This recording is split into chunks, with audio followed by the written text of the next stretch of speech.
Mark, what you reading? Hey, Paul.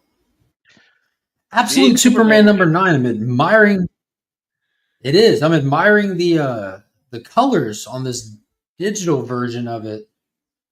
Nice. Yeah, because you're in the witness protection program. So I am. I'm on the island, not the bad one. exactly, exactly. We're going to talk all about Absolute Superman number 9 right after this. This. Hello. Why did it started to move and then it's.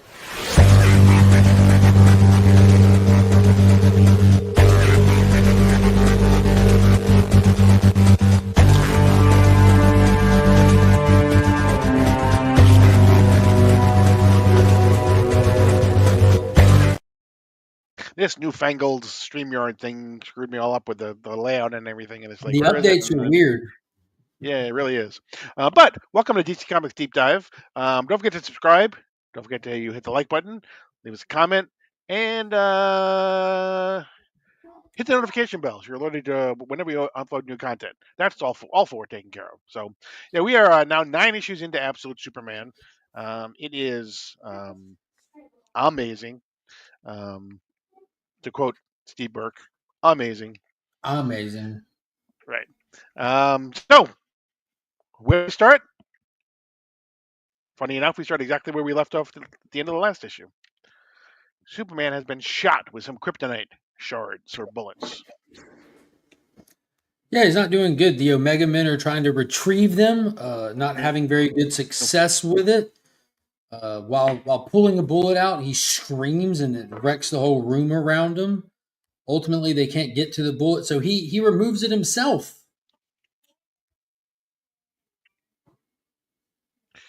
Exactly. He takes matters into his own hands and decided to do some extraction, but he can't get all of them. So he had three. We told he had three.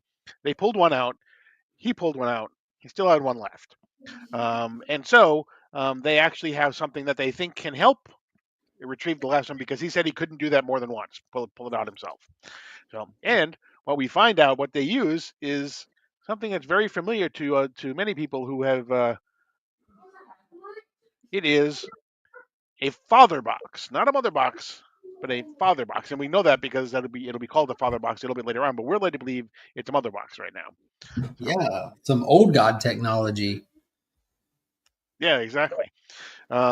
We switch to Lazarus, where Lois is being held, and she is visited by none other than Ra's al Ghul himself. Yeah, where he comes in thinking he's Says to going to her, tell me what potentially. I'm going to say.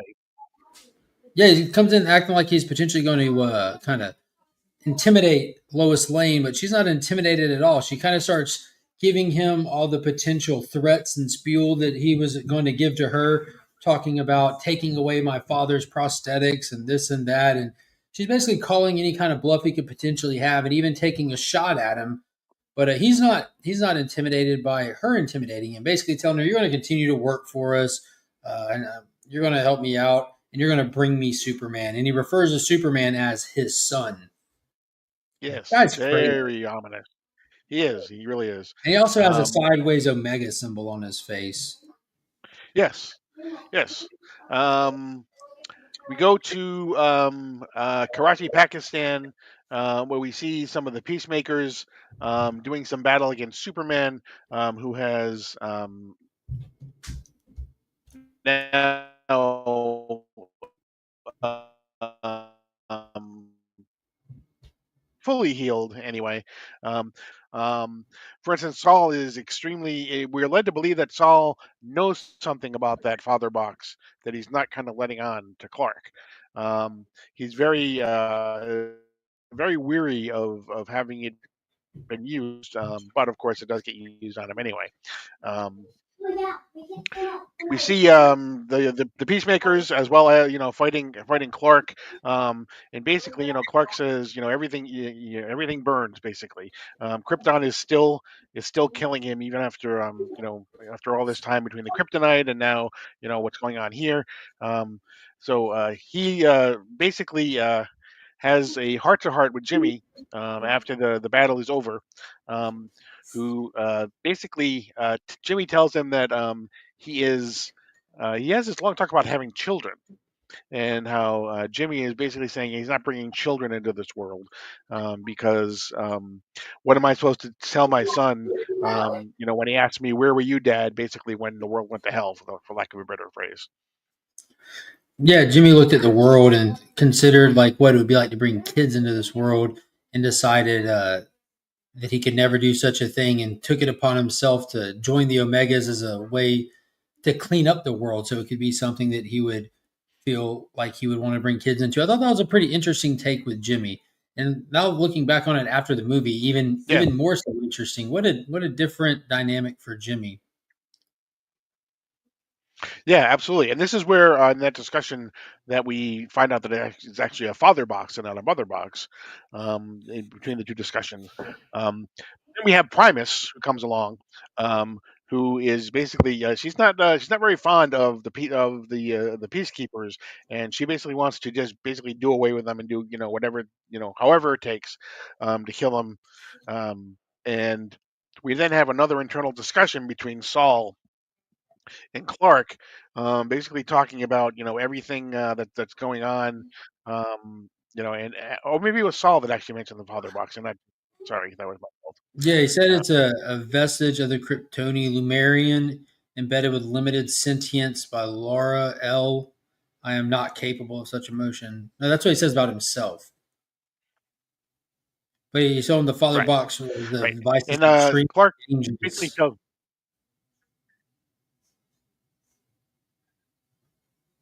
right. Clark basically to shut up, and so Saul basically pulls a "okay, fine, I'm leaving" type of a thing, and taking his ball and say, "Fine," he's going into silent mode.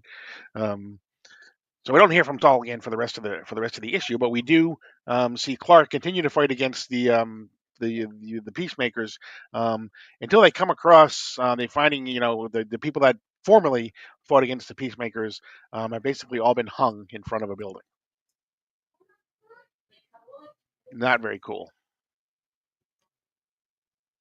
That's not No, good. the peacemakers are savages, man. Hmm.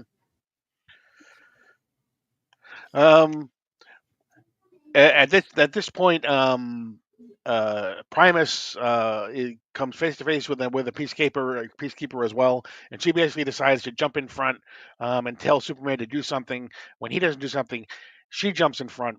She fires a bullet at at the Peacemaker, but Clark actually speeds in front of it and grabs the bullet himself before it can hit him.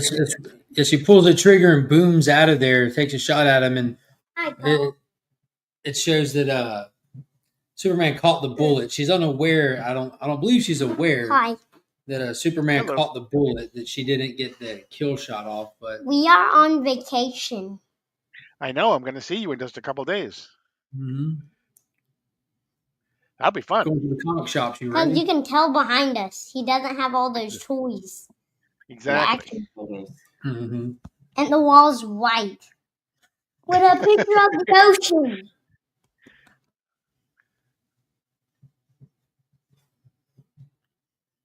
There you go.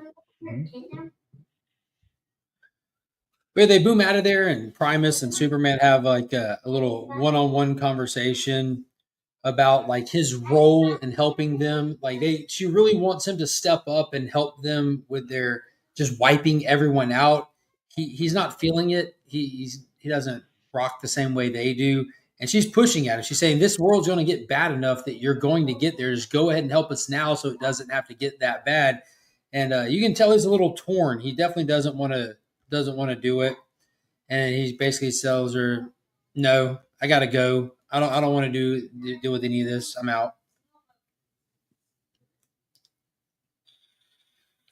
Right, and we flash to the end, and then they realize Primus realizes that there's one person missing from their group, who was apparently kidnapped, and that's the final page of the issue where we see that Jimmy has been kidnapped. He is now in the possession of the Lazarus Corporation, and he is being interrogated by none other than Lois Lane.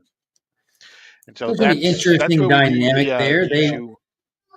they've been face to face before alongside Superman, so she clearly doesn't like her employer. So it'll be interesting to see what she does to weasel out of this. I can see her getting on the Omega side pretty soon, but the Omegas are a little too rough around the edge for a character like Lois or Jimmy to be participating with too much longer. They're borderline like villains themselves. Like just it's the ends justify the means kind of thing, like they're not taking prisoners. It's basically watching just two warring bands of pirates go after each other. They're all just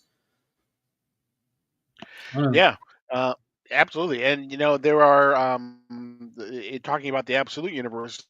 Scott Snyder put out some things this week too, where he talked about the fact that in the fall they're going to have their first meeting about kind of putting together the Absolute Justice League. He also said that there are no plans for Matt Fraction's Batman to meet the Absolute Batman at this point because he wants them to do their own separate thing for a while. They are going to start to have some annuals. Daniel Warren Johnson is going to do some work on the Absolute Batman annual, so that'll be exciting. So yeah, there's they definitely have lots of plans going forward. And basically, the thing that he just kept saying was they are just in like seventh heaven about how well the whole Absolute line has been doing. So sales wise, so. Look forward to more of that. Next week, I believe we have Absolute Batman. We have Absolute Batman number 10. And I think Absolute Flash, maybe number 4. I'm thinking maybe I'm not sure. 5. Absolute Flash 5, maybe. I think we have 2 next week. But we'll look at that next week. So, but that's going to be another great edition of Absolute Superman. Another great issue. The Absolute, the universe is kind of plugging along and it's doing its own thing, but people are responding. That's going to be it for this edition of DC Comics Deep Dive. Don't forget to subscribe. Don't forget to like, hit the comment bell, hit the notification bell so you're alerted whenever we upload new content. I am Paul. He is Mark. But we are Legion. You're now leaving Sector 2815.